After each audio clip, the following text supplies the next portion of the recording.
Sule ungkap penyakit yang diderita Putri Delina. Anak kedua dari komedian Sule, Putri Delina diketahui sedang jatuh sakit. Kabar kurang menyenangkan datang dari Putri Delina. Anak Sule itu terlihat mengalami kondisi kesehatan yang kurang baik. Hal itu diketahui lewat pantauan Tribun Style di kanal YouTube Sule Family.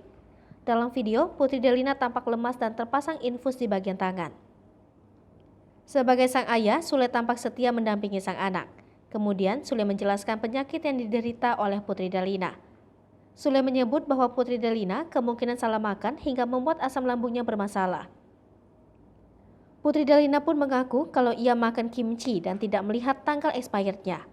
Kimchi tersebut sudah kadaluarsa.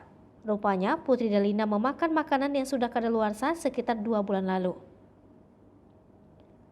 Hal itu yang membuat adik dari Rizky Febian jatuh sakit. Putri Delina menyebut bahwa kimchinya rasanya sudah asam. Sule juga mengaku sudah bertahun-tahun tak menyuapi Putri. Dalam kesempatan itu, Sule tampak menyuapi sang anak dengan penuh kesabaran. Sule pun meminta didoakan agar Putri Delina cepat sembuh. Terakhir, komedian berusia 45 tahun itu menyampaikan kepada penggemarnya untuk selalu menjaga kesehatan.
Hai pemirsa Sri Popo TV, jangan lupa komen, like, dan subscribe, serta tonton terus berita-berita terupdate lainnya ya.